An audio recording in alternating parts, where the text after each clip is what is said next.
মেয়েরা, আশা করি সবাই ভালো আছো, নিরাপদে আছো। আমরা আজকে বুদ্ধি অধ্যায়ের পঞ্চম ও শেষ ক্লাস করছি।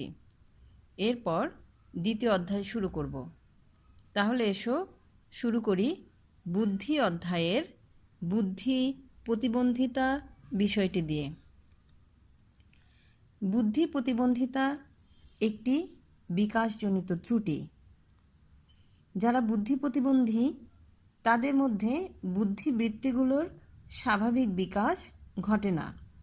এদের বুদ্ধি নিম্নমানের হয়ে থাকে, এদের অভিযোজনমূলক ত্রুটি থাকে, এরা সমাজ উপযোগী আচরণ করতে ব্যর্থ হয় এবং এরা পরিবেশের সাথে খাপ খাইয়ে চলতে পারে না। তাহলে মেয়েরা, আমরা আজকে পড়ছি বুদ্ধি প্রতিবন্ধিতা নিয়ে। বুদ্ধি প্রতিবন্ধীদের অবস্থা কেমন হয় সেটা নিয়ে আমরা বিস্তারিত আলোচনা করব। বুদ্ধি প্রতিবন্ধিতার আবার বিভিন্ন ধরনের নাম রয়েছে, যেমন বিশ্ব স্বাস্থ্য সংস্থায় নামকরণ করেছে মানসিক অস্বাভাবিকতা, আমেরিকান সাইকিয়াট্রিক অ্যাসোসিয়েশন এর নাম দিয়েছে মানসিক প্রতিবন্ধিতা, আবার অনেকে এর নাম দিয়েছে মেন্টাল রিটার্ডেশন। আমরা এখানে বুদ্ধি প্রতিবন্ধিতা শব্দটি ব্যবহার করব। আমরা সাধারণভাবে বুঝি বা বুদ্ধির কয়েকটি সংজ্ঞা বিশ্লেষণ যদি করি, তাহলে আমরা দেখব যে বুদ্ধি প্রতিবন্ধী বলতে আমরা সে সমস্ত শিশু বা ব্যক্তিকে বুঝি যাদের বুদ্ধি বৃত্তিমূলক কাজে গড়ের চেয়ে কম দক্ষতা থাকে, সমাজে খাপ খাইয়ে চলার অক্ষমতা দেখা যায় এবং কোনো উপযোগী আচরণ করতে তারা ব্যর্থ হয়। আমরা বুদ্ধি প্রতিবন্ধিতা একটু ভালোভাবে বুঝতে পারব যদি বুদ্ধি প্রতিবন্ধিতার বৈশিষ্ট্যগুলো সম্পর্কে ভালো ধারণা নিতে পারি। এখন এসো আমরা দেখি বুদ্ধি প্রতিবন্ধিতার কী কী বৈশিষ্ট্য রয়েছে। বুদ্ধি প্রতিবন্ধিতার প্রথম যে বৈশিষ্ট্যটি সেটি হচ্ছে বুদ্ধিগত বিষয়ে সীমাবদ্ধতা থাকবে। কোনো কোনো বিষয় শিখতে না পারা। এছাড়া অনেকে বুদ্ধি প্রতিবন্ধিতার মাত্রা আছে কিছু, সে মাত্রা ভেদে দেখা যায় যে নিজের কাজ নিজে করতে না পারা। প্রচলিত যে আমাদের লেখাপড়ার বিষয়টা রয়েছে, সেই প্রচলিত লেখাপড়ায় তাদের সমস্যা দেখা যায়। দীর্ঘমেয়াদী স্মৃতির তুলনায় স্বল্পমেয়াদী স্মৃতিশক্তি তাদের দুর্বল থাকে। উচ্চমানের জ্ঞানগত দক্ষতা কম থাকে। সমবয়সীদের তুলনায় ভাষাগত দক্ষতায়ও এরা পিছিয়ে থাকে। অনেক সময় নিজেদের ভালো মন্দ বুঝতে পারে না। অধিক মাত্রায় ব্যর্থতা বা হতাশার শিকার হয়, ফলে এদের ব্যক্তিত্বে সমস্যা দেখা যায়। প্রশিক্ষণের মাধ্যমে স্বাভাবিক জীবনযাপনের উপযোগী করা যায়। তাহলে আমরা এখানে বুদ্ধি প্রতিবন্ধিতার অনেকগুলো বিষয় সম্পর্কে জানলাম। এবার আমরা আসি বুদ্ধি প্রতিবন্ধিতার কিছু শ্রেণীবিভাগ আছে। এই শ্রেণীবিভাগটি করা হয়েছে বুদ্ধাঙ্কের ওপর ভিত্তি করে, অর্থাৎ এর আগে আমরা বুদ্ধাঙ্কের বিষয়টি সম্পর্কে জেনেছি যে বুদ্ধি পরিমাপের একটা বিষয় এটি, এবং বুদ্ধি পরিমাপ করে যাদের বুদ্ধাঙ্ক একটা নির্দিষ্ট মাত্রায় আছে তার ভিত্তিতে তাদের বুদ্ধি প্রতিবন্ধিতার হিসাবটা করা হয়। এখানে আমরা পড়লেই বুঝতে পারবো যে কোন ধরনের বুদ্ধি প্রতিবন্ধীদের বুদ্ধাঙ্ক কত। তাহলে বুদ্ধাঙ্কের ওপর ভিত্তি করে বুদ্ধি প্রতিবন্ধিতাকে 4 ভাগে ভাগ করা হয়েছে। 1 হচ্ছে মৃদু বুদ্ধি প্রতিবন্ধিতা, 2 হচ্ছে মধ্যম বুদ্ধি প্রতিবন্ধিতা, 3 হচ্ছে গুরুতর বুদ্ধি প্রতিবন্ধিতা এবং 4 হচ্ছে চরম বুদ্ধি প্রতিবন্ধিতা। এই শ্রেণীবিভাগ অনুযায়ী এখন আমরা দেখব কোন ধরনের বুদ্ধি প্রতিবন্ধীদের কী ধরনের বৈশিষ্ট্য রয়েছে। প্রথমেই আসি মৃদু বুদ্ধি প্রতিবন্ধী যারা, তাদের বিষয়ে। যেসব শিশু বা ব্যক্তির বুদ্ধাঙ্ক 51 থেকে 69-এর মধ্যে, তারা হচ্ছে এই শ্রেণীর অন্তর্ভুক্ত। এদের মানসিক বয়স সাধারণত 8 থেকে 11 বছরের মধ্যে হয়।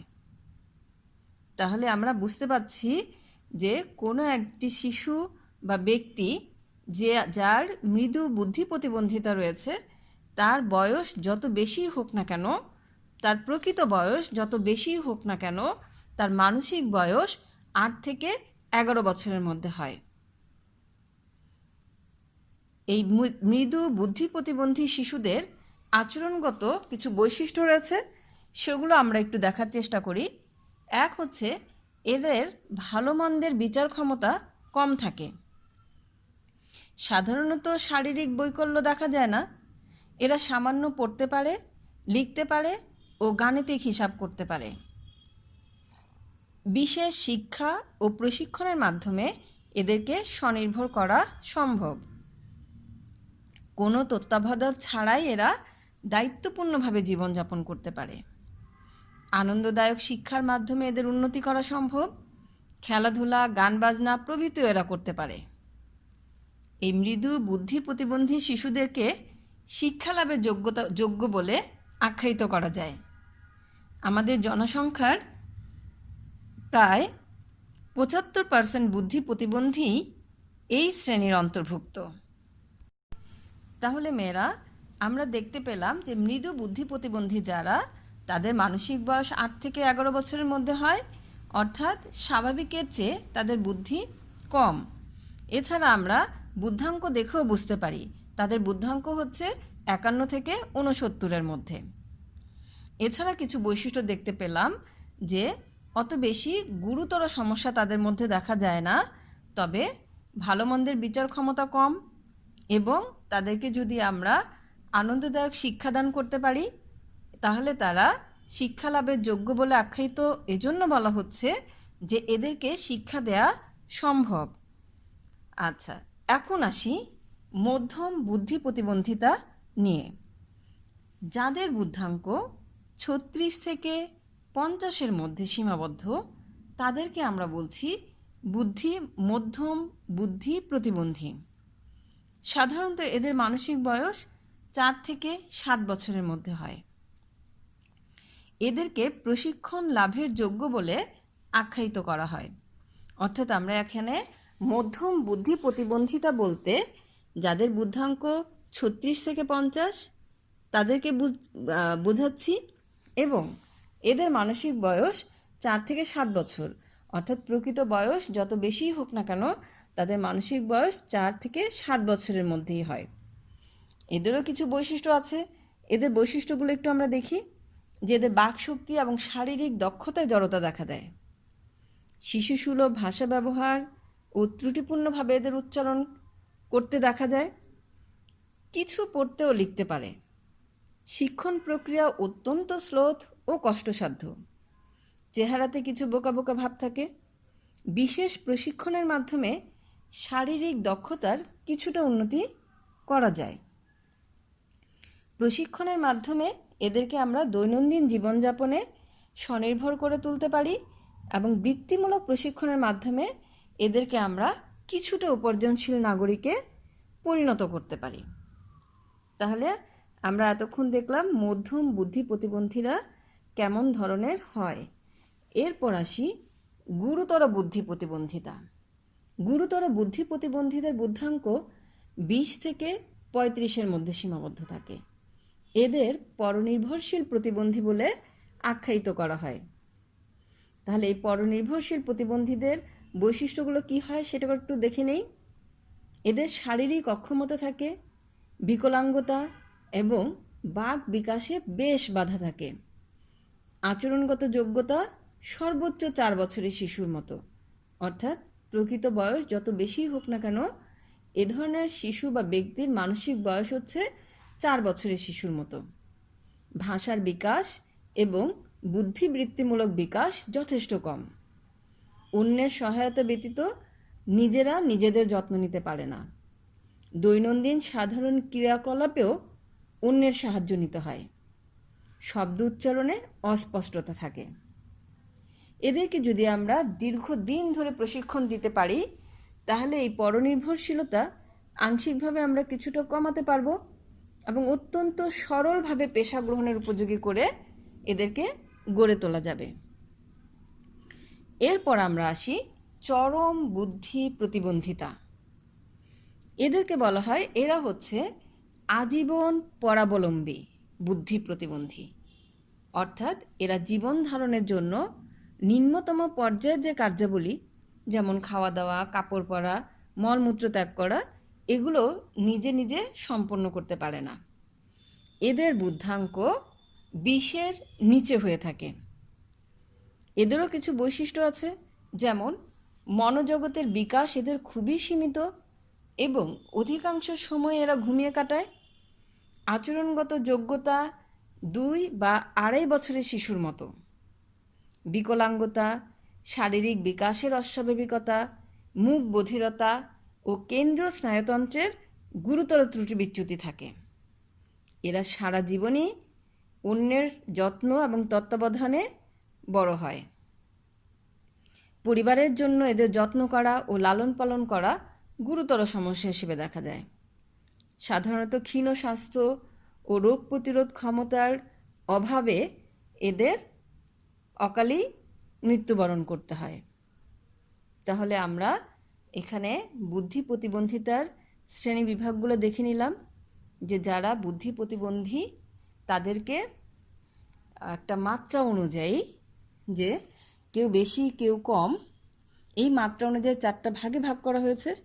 মৃদু বুদ্ধি প্রতিবন্ধিতা এরা মোটামুটি, এরপর মধ্যম প্রতিবন্ধিতা তাদের থেকে আরেকটু কম বুদ্ধি সম্পন্ন, গুরুতর বুদ্ধি প্রতিবন্ধিতা তার থেকে নিচের দিকে, এবং চরম বুদ্ধি প্রতিবন্ধিতা আরও বুদ্ধাঙ্ক এদের নিচে, অর্থাৎ এদের বুদ্ধাঙ্ক 20-এরও নিচে। এখন আমরা আসি বুদ্ধি প্রতিবন্ধীদের কিভাবে চিনব সেই বৈশিষ্ট্যগুলো নিয়ে। আমরা এর আগে বৈশিষ্ট্য নিয়ে আলোচনা করেছি, সেগুলোই আরেকটু বিস্তারিত এখানে আছে। এগুলো দেখলে আমরা আরেকটু ভালো করে বুঝতে পারবো। যেমন বুদ্ধি প্রতিবন্ধীদের আমরা চিনতে পারবো যে এদের স্বাভাবিক গড় বুদ্ধিতা নিম্নমুখী থাকে, অর্থাৎ 70-এর নিচে হয়। নিজের যত্ন নেওয়ার বিষয়টি হচ্ছে যে এরা প্রস্রাব, শৌচক্রিয়া, খাওয়া দাওয়া, গোসল করা প্রভৃতি অত্যাবশ্যকীয় কাজগুলো করতে ব্যর্থ হয়। দীর্ঘ প্রশিক্ষণ দেয়া হলে কম তীব্র যে বুদ্ধি প্রতিবন্ধীরা আছে তারা কিছু কিছু কাজ করতে পারে। এদের মধ্যে যোগাযোগ দক্ষতার অভাব দেখা দেয়, অর্থাৎ প্রতিবেশী, পরিবারের সদস্য, সমবয়সী অন্যান্যদের সাথে যোগাযোগ স্থাপন করার যে একটা স্কিল থাকে, এই স্কিলটা তাদের কম থাকে। গৃহকর্মের দক্ষতাও কম থাকে। তাদের এই বুদ্ধি প্রতিবন্ধী শিশুরা অঙ্গ সঞ্চালন অক্ষমতার জন্য এরা ঘরের কাজ, বাজার করা, হিসাব করা, ভাই বোনদের সেবা করা ইত্যাদি কাজগুলোতে দক্ষতা দেখাতে পারে না। সমষ্টিক ব্যবহারের ক্ষেত্রেও এদের মধ্যে সমস্যা দেখা দেয়। আত্মপরিচালনা, দৈনন্দিন জীবনযাপনে অনেক সময় বিপদ আপদ মুক্ত থাকতে হলে আমাদেরকে তাৎক্ষণিক সিদ্ধান্ত নিতে হয়, তখনও দেখা যায় যে এই কাজগুলা বুদ্ধি প্রতিবন্ধীরা ভালোভাবে করতে পারে না। স্বাস্থ্য ও নিরাপত্তার বিষয়, কোনো কারণে যদি অসুখ বিসুখ হয় তাহলে কী ধরনের সতর্কতা প্রয়োজন, স্বাস্থ্যবিধি পালন করতে হবে, এই বিষয়গুলো তারা বুঝতে পারে না বা সচেতনভাবে করতে পারে না। শিক্ষা সংক্রান্ত কার্যাবলীগুলোর ক্ষেত্রে দেখা যায় যে এরা লেখাপড়া ও হিসাব নিকাশ সংক্রান্ত মৌলিক শিক্ষাগুলো অর্জন করতে অক্ষম হয়। যারা তীব্রভাবে আক্রান্ত, এসব শিশুরা বারের নাম, মাসের নামও বলতে পারে না, এমনকি কত টাকার নোট তাও বলতে পারে না। কর্মকৌশল, মারাত্মক প্রতিবন্ধীরা উপার্জনক্ষম কোনো কাজই করতে পারে না। মৃদু ও মাঝারি প্রতিবন্ধীরা কিছু কিছু আয় উপার্জনের কাজ করতে পারে। আর সামাজিক দক্ষতার বিষয়টি হচ্ছে যে তারা সামাজিক আচরণ ঠিকমতো করতে পারে না। তাহলে এই বিষয়গুলো যদি আমরা দেখি কোনো শিশু বা ব্যক্তির মধ্যে, তাহলেই আমরা বুঝতে পারবো যে তার বুদ্ধিগত প্রতিবন্ধিতা রয়েছে। এবার আসি বুদ্ধি প্রতিবন্ধী কেন হয়, বুদ্ধি প্রতিবন্ধিতার কারণ কি। প্রথমেই আসি বংশগতির বিষয়টি নিয়ে। দেখা যায় কোনো কোনো পরিবারে পূর্ববর্তী বংশে কারো বংশগত প্রতিবন্ধিতা থাকলে পরবর্তী বংশধরদের মধ্যে তা দেখা দিতে পারে। পিতামাতার জনন কোষের জিন মিউটেশনের ফলে শিশুর মধ্যে কিছু অস্বাভাবিক জিন সঞ্চালিত হতে পারে, অথবা বাবা মা উভয়ের কাছ থেকে কোনো বিরল রিসেসিভ জিন লাভের জন্য এটি হতে পারে। এরপর আসি সংক্রমণ ও বিষাক্ততা। গর্ভাবস্থায় যদি কোনো সংক্রমণ হয় বা জন্মের পরও যদি সংক্রমণ হয় এবং যে কোনো সময় বিষাক্ত দ্রব্য দ্বারা যদি শিশু ক্ষতিগ্রস্ত হয়, যদি গর্ভাবস্থায় মায়ের রুবেলা বা জার্মান হাম হয়, সিফিলিস ইত্যাদি রোগ হয়, তাহলেও শিশুটা ক্ষতিগ্রস্ত হবে। শৈশবকালে যদি শিশুর বিভিন্ন রকম মস্তিষ্ক প্রদাহ রোগে আক্রান্ত হয়, তাহলেও শিশুদের মধ্যে বুদ্ধি প্রতিবন্ধিতা দেখা দিতে পারে। মস্তিষ্কে যদি আঘাত পায়, অর্থাৎ জন্মকালীন সময়ে যদি কষ্টকর প্রসব হয় বা মাথায় যদি কোনো ধরনের আঘাত পায়, তাহলে বুদ্ধি প্রতিবন্ধিতা দেখা দিতে পারে। আমাদের শরীরে অনেকগুলো 8 ধরনের অন্তঃক্ষরা গ্রন্থি আছে। এই গ্রন্থিগুলোর গঠন ও ক্রিয়া যদি ত্রুটিপূর্ণ হয়, তাহলেও ব্যক্তির মধ্যে বুদ্ধি প্রতিবন্ধিতা দেখা দিতে পারে। আমরা জানি যে আমাদের গলার কাছে থাইরয়েড গ্রন্থি আছে। এই গ্রন্থি নিঃসৃত হরমোনের যদি অভাব হয়, তাহলে ক্রেটিনিজম নামক রোগ হয়। ফলে মস্তিষ্কের বিকাশ ঠিকমতো হয় না এবং থাইরক্সিনের আধিক্য যদি ঘটে, তাহলে দেখা যায় গলগণ্ড রোগ হয়। অপুষ্টিজনিত সমস্যাও বুদ্ধি প্রতিবন্ধিতার কারণ। গর্ভজাত মায়ের খাদ্যে বা নবজাত শিশুর খাদ্যে যদি প্রোটিনের অভাব থাকে, তাহলে শিশুর বুদ্ধি নিম্নমানের হয়। শৈশবকালীন মস্তিষ্ক রোগ, অজানা কোনো কারণে যদি মস্তিষ্কে এমন কিছু রোগ যেমন টিউমার, টিউবারক্লোরোসিস, হান্টিংটন, কোরিয়া ইত্যাদি কারণে বুদ্ধি প্রতিবন্ধিতা হতে পারে। ক্রোমোজোমের বিকৃতি, শিশুর ভ্রূণ অবস্থায় ক্রোমোজোমের ত্রুটি দেখা দিলে বুদ্ধি প্রতিবন্ধী হতে পারে। ক্রোমোজোমের ত্রুটিজনিত সমস্যাগুলো হচ্ছে Down syndrome, Klinefelter syndrome, Turner syndrome ইত্যাদি। গর্ভধারণ সংক্রান্ত সমস্যা, অপুষ্ট সন্তান যদি প্রসব হয়, নবজাতক শিশুর ওজন যদি যথেষ্ট কম হয়, নির্দিষ্ট সময় অতিবাহিত হবার পরও যদি শিশুর প্রসব না হয়, তাহলে সেই শিশুর মধ্যে বুদ্ধি প্রতিবন্ধিতা দেখা দিতে পারে।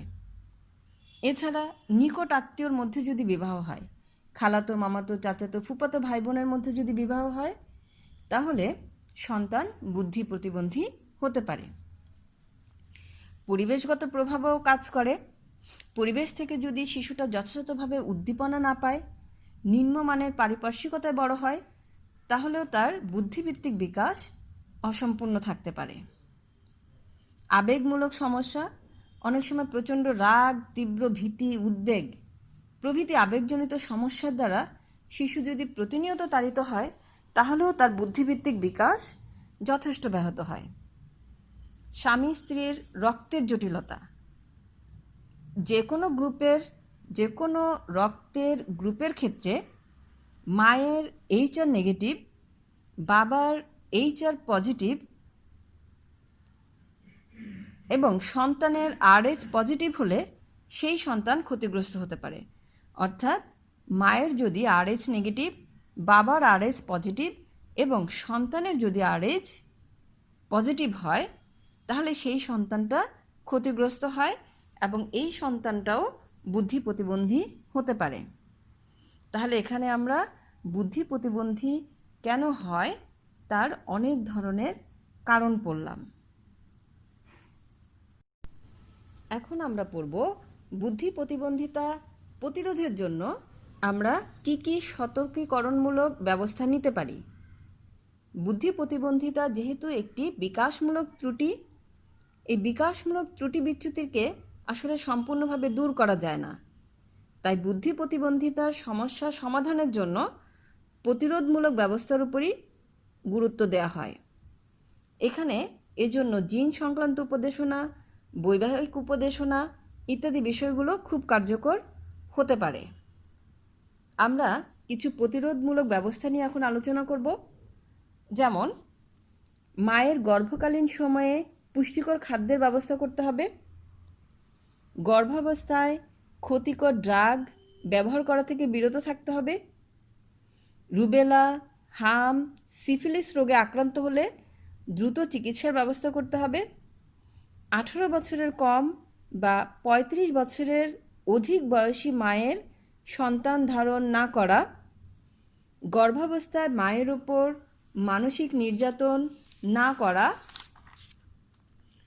প্রসব বেদনা উঠলেই দ্রুত ডাক্তারের শরণাপন্ন হতে হবে, প্রশিক্ষণপ্রাপ্ত ও দক্ষ ধাত্রী দ্বারা সন্তান প্রসব করাতে হবে, রক্তের সম্পর্কিতদের সাথে অর্থাৎ নিকট আত্মীয়দের মধ্যে বিবাহে নিরুৎসাহিত করতে হবে, প্রসবকালীন সময় জটিল অবস্থার সৃষ্টি হলে মাকে দ্রুত হাসপাতালে ভর্তি করতে হবে, শিশুর শৈশবকালীন সময়ে রোগে আক্রান্ত হলে দ্রুত ডাক্তারের শরণাপন্ন হতে হবে, শিশুকে মানসিক পীড়ন না করা, গর্ভবতী মা ও শিশুকে সম্ভাব্য আয়োডিনের অভাব দূর করার জন্য আয়োডিনযুক্ত লবণ খাওয়ার অভ্যাস করানো, RH নেগেটিভ রক্তযুক্ত নারীর সঙ্গে RH পজিটিভ রক্তের পুরুষের বিবাহ পরিহার করা, এরূপ রক্তযুক্ত স্বামী স্ত্রী সন্তান ধারণের ক্ষেত্রে প্রয়োজনীয় চিকিৎসা আগে থেকেই গ্রহণ করতে হবে। তাহলে আমরা যদি এ ধরনের সতর্কীকরণমূলক ব্যবস্থাগুলো গ্রহণ করি, তাহলে বুদ্ধি প্রতিবন্ধিতা অনেকাংশে প্রতিরোধ করা সম্ভব হবে। এবার আমরা আসি বুদ্ধি প্রতিবন্ধীদের জন্য আমাদের করণীয় কী কী কাজ আমরা তাদের জন্য করতে পারি। এর মধ্যে প্রথমেই আসি চিকিৎসা সম্পর্কিত বিষয়গুলো। কিছু কিছু বুদ্ধি প্রতিবন্ধীদের শারীরিক ব্যাধি ও ত্রুটি রয়েছে। এগুলোকে চিকিৎসার মাধ্যমে প্রাথমিক পর্যায়ে শনাক্ত করে এদের গতি রোধ করা যায়। তাই ডাক্তারের পরামর্শ এখানে ফলপ্রসূ বলে প্রমাণিত হবে। কাউন্সেলিং করব। কাউন্সেলিংয়ের পর্যায়ে কাউন্সিলররা কয়েকটা ধাপে কাউন্সেলিং করে থাকে। প্রথমেই কী করেন, বুদ্ধি প্রতিবন্ধিতা তারা নির্ণয় করেন, অর্থাৎ তার বুদ্ধি প্রতিবন্ধিতার কোন শ্রেণী বিভাগের মধ্যে সে পড়ছে। তারপর পিতামাতার অনুভূতি, চিন্তা, আচরণ বিষয়ক পরামর্শ দিয়ে থাকেন। এরপর বুদ্ধি প্রতিবন্ধী শিশুর শিক্ষা, প্রশিক্ষণ ও পুনর্বাসন বিষয়ক পরামর্শ দিয়ে থাকেন। শিশুর আচরণগত সমস্যা বিষয়ক নির্দেশনা দান করে থাকেন। এরপর ফিজিওথেরাপির বিষয়টি আছে। শারীরিক সমস্যা এবং শারীরিক সমস্যার জন্য তাদের বিভিন্ন ধরনের যে শারীরিক সমস্যাগুলো থাকে এগুলোর জন্য তাদের ফিজিওথেরাপি প্রদান করা, শারীরিক উন্নয়নে শিক্ষক ও পিতামাতাকে নির্দেশনা দান করা, এগুলো ফিজিওথেরাপিস্ট করে থাকেন। স্পিচ থেরাপি দেওয়া হয়। অনেক বুদ্ধি প্রতিবন্ধীদের কথা ও ভাষাগত সমস্যা থাকে, এজন্য তাদেরকে স্পিচ থেরাপি দেওয়া হয়। বিশেষ শিক্ষা ও প্রশিক্ষণ, দৈনন্দিন জীবনে মৌলিক দক্ষতা, লেখাপড়া ও বৃত্তিমূলক শিক্ষণ ও প্রশিক্ষণ দেয়া, যাতে বুদ্ধি প্রতিবন্ধী ব্যক্তিটি তুলনামূলকভাবে স্বনির্ভর জীবনযাপন করতে পারে। তাদেরকে আমরা আরও যেসব কাজ করাতে পারি সেটা হচ্ছে আত্মপরিচর্যামূলক দক্ষতা শেখানো, হাঁটা, বসা, দাঁড়াতে শেখানো, কাপড় পরতে খুলতে শেখানো, ঠিকমতো প্রস্রাব পায়খানা করতে ও পরিষ্কার করতে শেখানো, জ্ঞানগত দক্ষতাও শেখাতে হবে, কথা বলা শেখানো, কিছু লেখাপড়া, ছোট বড় গণনা বুঝতে পারা ইত্যাদি শেখাতে হবে। আত্মরক্ষামূলক কিছু দক্ষতাও তাদের শেখাতে হবে। আগুন, পানি সহ অপ্রীতিকর পরিস্থিতিতে থেকে কিভাবে রক্ষা পাওয়া যায় এই কৌশলগুলো তাদেরকে শেখাতে হবে। সামাজিক দক্ষতা বাড়ানোর ক্ষেত্রে তাদের সামাজিক অনুশাসন, অন্যের সঙ্গে মেলামেশা, খেলাধুলা এবং ভদ্রতা সূচক আচরণগুলো শেখাতে হবে।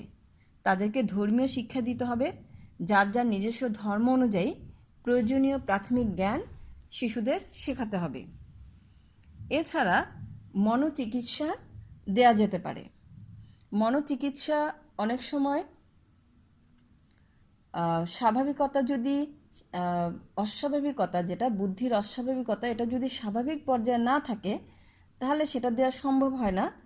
তবে মনোচিকিৎসাটা খুব ফলপ্রসূ হিসেবে বিবেচিত হচ্ছে। বিশেষ করে দলভিত্তিক চিকিৎসা পদ্ধতিতে প্রতিবন্ধীদের মধ্যে পারস্পরিক ক্রিয়া ও উদ্দীপনার সৃষ্টি হয়, তাতে বুদ্ধিবৃত্তিকে উদ্দীপ্ত করতে সাহায্য করে। আবার আচরণগত পদ্ধতির বিভিন্ন কৌশল প্রয়োগ করেও বুদ্ধি প্রতিবন্ধীদের আচরণের উন্নতি করা যায়। এরপর আসি পুনর্বাসন।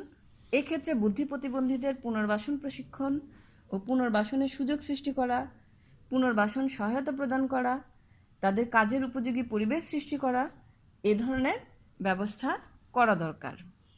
তাহলে আমরা বুদ্ধি প্রতিবন্ধীদের জন্য কী কী কাজ করতে পারি সে সম্পর্কে একটা ধারণা পেলাম। মেয়েরা, তাহলে আমরা বুদ্ধি প্রতিবন্ধিতা সম্পর্কে একটা সুস্পষ্ট ধারণা লাভের চেষ্টা করলাম এবং বুদ্ধি প্রতিবন্ধীদের বিষয়ে আমরা জানতে পারলাম যে তাদের কয় ধরনের বুদ্ধি প্রতিবন্ধিতা রয়েছে, বুদ্ধি প্রতিবন্ধীদের বৈশিষ্ট্য কী, বুদ্ধি প্রতিবন্ধীদের চেনার উপায়গুলো কী কী এবং বুদ্ধি প্রতিবন্ধী হওয়ার কারণ কী। এছাড়া বুদ্ধি প্রতিবন্ধী যেন না হয় পূর্ব সতর্কীকরণমূলক কী কী ব্যবস্থা আমরা নিতে পারি, আর বুদ্ধি প্রতিবন্ধিতা হয়ে যাওয়ার পর তাদের জন্য আমরা কী কী কাজ করতে পারি, এই বিষয়গুলো সম্পর্কে একটা সুস্পষ্ট ধারণা পেলাম। এবার আমরা আসি মেধা ও সৃজনশীলতা, এই দুটি বিষয় সম্পর্কে একটু সংক্ষেপে আলোচনা করি। মেধা বিষয়টি কী আর সৃজনশীলতা বিষয়টি কী, এটা আমরা একটু ধারণা নেই। যে মেধা বলতে আসলে ওয়াইটি নামক একজন মনোবিজ্ঞানী তিনি বলেছেন যে তারাই বুদ্ধিদীপ্ত শিশু যাদের কার্যাবলী যে কোনো প্রতিদ্বন্দ্বিতামূলক ক্ষেত্রে উল্লেখযোগ্য এবং সঙ্গতিপূর্ণ। অর্থাৎ বুদ্ধিমান ও মেধাবী হলো তারাই যারা অনুধাবন, কৃতিত্ব অথবা দক্ষতা দেখাতে সক্ষম হয়। তাহলে আমরা মেধাবী বলছি তাদেরকেই যারা কোনো একটা বিষয় খুব সহজেই অনুধাবন করতে পারে এবং সেই বিষয়টিতে কৃতিত্ব এবং দক্ষতা দেখাতে সক্ষম হয়ে থাকে। আর সৃজনশীলতা বলতে আমরা বুঝি মেধার চূড়ান্ত অভিব্যক্তি, যাদের মধ্যে কাজের অদম্য স্পৃহা, অধ্যাবসায় সহ যাবতীয় প্রেষণা এবং মেজাজ সম্পর্কিত গুণাবলী সহ বহু সৃজনশীল কাজ এরা করতে পারে। যেসব শিশু সমস্যা বুঝতে পারে, সমস্যা সমাধানের নানা রকম পন্থা উদ্ভাবন করতে পারে, প্রয়োজনীয় বিষয়ে পুঙ্খানুপুঙ্খ জ্ঞান রাখে এবং এর মধ্যে সবচেয়ে উল্লেখযোগ্য বা সম্ভাবনাময় বিষয় নিয়ে কাজ করে, তাকে সৃজনশীল হিসেবে শনাক্ত করা যায়। অর্থাৎ মেধাবী এবং সৃজনশীলতা দুটি বিষয় বলতে গেলে আমরা বলতে পারি যে মেধাবীরাই আবার সৃজনশীল হতে পারে, যারা সাধারণের চেয়ে একটু ভিন্ন। সৃজনশীলতা আমরা তাদের মধ্যেই দেখতে পাই যারা কোনো একটা সমস্যা নিয়ে চিন্তা করতে পারে, তার সমাধানের জন্য নতুন নতুন পন্থা অবলম্বন করতে পারে এবং সম্ভাবনাময় বিষয়গুলো নিয়ে অনেক ধরনের কাজ করতে পারে। তাহলে মোটামুটিভাবে আমরা বুদ্ধির চ্যাপ্টারটি শেষ করলাম। মেয়েরা, আমরা বুদ্ধির অধ্যায়টিতে কী কী বিষয়গুলো পড়লাম তা একটু এক নজরে দেখে নেই। প্রথমেই আমরা পড়েছি বুদ্ধির সংজ্ঞা, এরপরে পড়েছি আমরা বুদ্ধির প্রকৃতি, এরপরে পড়েছি বুদ্ধির ক্ষেত্রে বংশগতি, পরিবেশ ও অন্যান্য উপাদানের প্রভাব। তারপরে পড়েছি বুদ্ধির পরিমাপ। এই বুদ্ধির পরিমাপ পড়তে যে আমরা অনেক ধরনের ব্যক্তিভিত্তিক বুদ্ধি অভিক্ষা পড়েছি, আবার দলভিত্তিক বুদ্ধি অভিক্ষাগুলো পড়েছি। আশা করি তোমাদের সকলের মনে আছে। ব্যক্তিভিত্তিক অভিক্ষাগুলো যেগুলো পড়েছি তার মধ্যে বিনেসিমো বুদ্ধি অভিক্ষা, স্ট্যানফোর্ড বিনে বুদ্ধি অভিক্ষা ও ওয়েক্সলারের বুদ্ধি অভিক্ষা উল্লেখযোগ্য ছিল। আর দলভিত্তিক বুদ্ধি অভিক্ষাও আমরা কয়েকটা পড়েছি, তার মধ্যে আর্মি আলফা এবং আর্মি বিটা অভিক্ষা উল্লেখযোগ্য। এরপর আমরা বিভিন্ন অভিক্ষার মধ্যে পার্থক্য পড়েছি, বিশেষ করে ব্যক্তিভিত্তিক বুদ্ধি অভিক্ষা ও দলভিত্তিক বুদ্ধি অভিক্ষার মধ্যে পার্থক্য পড়েছি, ভাষাভিত্তিক বুদ্ধি অভিক্ষা ও কার্য সম্পাদন ভিত্তিক বুদ্ধি অভিক্ষার মধ্যে পার্থক্য পড়েছি। এরপর আজকে আমরা সর্বশেষ পড়লাম বুদ্ধি প্রতিবন্ধিতা। বুদ্ধি প্রতিবন্ধিতার মধ্যে পড়েছি সংজ্ঞা, বৈশিষ্ট্য, শ্রেণীবিভাগ, বুদ্ধি প্রতিবন্ধীদের চেনার উপায়, কারণ, প্রতিরোধ, করণীয়, আর পড়েছি মেধা ও সৃজনশীলতা। এত সব পড়ার মধ্য থেকেই সিকিউ ও এমসিকিউ পড়া, এমসিকিউ প্রশ্ন থাকবে। মেয়েরা মনোযোগ দিয়ে অধ্যায়টি পড়ার চেষ্টা করবে। আর এই বুদ্ধি চ্যাপ্টারটা কিন্তু আসলে অনেক বড় একটি চ্যাপ্টার। অনেকগুলো বিষয়ের মধ্যে আমরা পড়লাম, সবগুলো বিষয়ই আলাদা আলাদা করে মনে রাখার চেষ্টা করবে। আজ তাহলে এ পর্যন্তই থাক। সবাই ভালো থেকো, সুস্থ থেকো। ধন্যবাদ।